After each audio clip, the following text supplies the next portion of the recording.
Le tapissimo se compose donc de 4 moutons, Lou, son papa, sa maman, le facteur qui intervient tout à la fin, et le loup, Ange, qui se place sur le lit dans la caverne et il ne bouge pas puisqu'il est malade.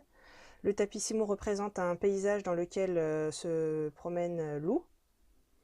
Et vous avez la fameuse racine sur laquelle elle trébuche et la ruche éventrée par les loups. Voilà, au niveau de manipulation, pas grand chose à part Lou elle-même.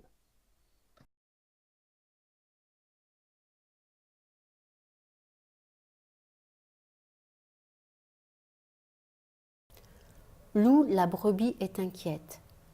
Chaque jour, elle court au-devant du facteur. Mais elle revient toujours les sabots vides.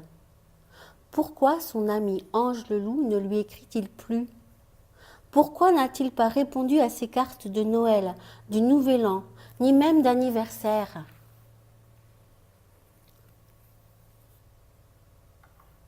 Lou va trouver ses parents. Papa, maman, pourquoi Ange ne m'écrit-il pas? Peut-être parce qu'il t'a oublié, répond sa maman. Ça fait longtemps que vous vous êtes rencontrés.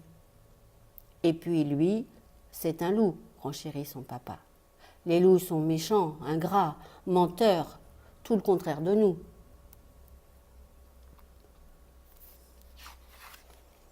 Alors, très en colère, Lou s'en va toute seule à travers l'herbe des champs verts.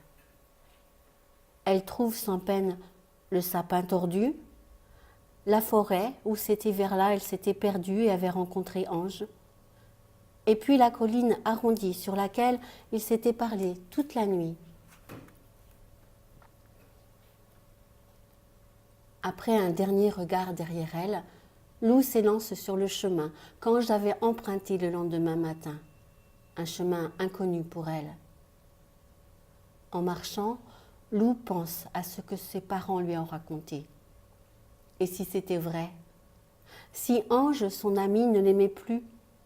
S'il était devenu un ennemi pour elle, la pauvre petite brebis?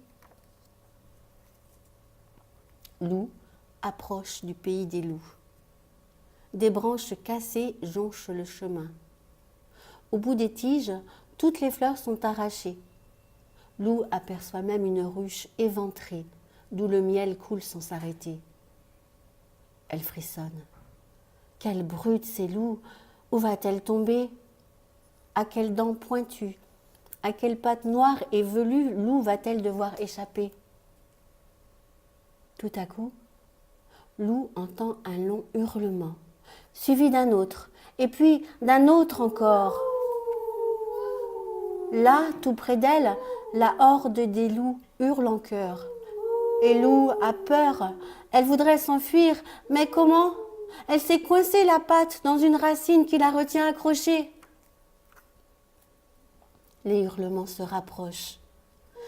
Terrorisée, Lou se jette par terre, prête à crier « Pitié !» Mais ce qu'elle découvre par un trou entre les rochers la stupéfait. Les loups sont là, en contrebas. Ils encerclent un lit de branchages, un petit lit où Ange est couché, endormi. La peau couverte de points rouges. Ange, son ami. Merci, mes amis, dit soudain le plus grand des loups d'une voix caverneuse. La horde des loups cesse de hurler pour l'écouter. Votre chanson est très jolie, mais maintenant il faut laisser dormir notre petit. Les loups s'assoient devant le feu et soupirent. Ne vous inquiétez pas, murmure la louve. Grâce à vos cadeaux et à tout votre amour, Ange va guérir. La scarlatine, ce n'est pas grave, c'est juste un peu long. Regardez, les boutons commencent déjà à partir. Et elle s'approche du lit de son fils en tournant doucement une cuillère de miel dans un grand pot de tisane de fleurs. Alors, les larmes aux yeux, Lou quitte le pays des loups à pas silencieux. Elle retourne sur ses pas, regrimpe sur la colline, retraverse la forêt, retrouve le sapin tordu, retourne au coin et repart à travers champs. Bientôt, elle rejoint ses parents, qu'elle embrasse en les serrant. Quelques jours plus tard, le facteur apporte à Lou une grosse enveloppe qu'elle ouvre avec bonheur.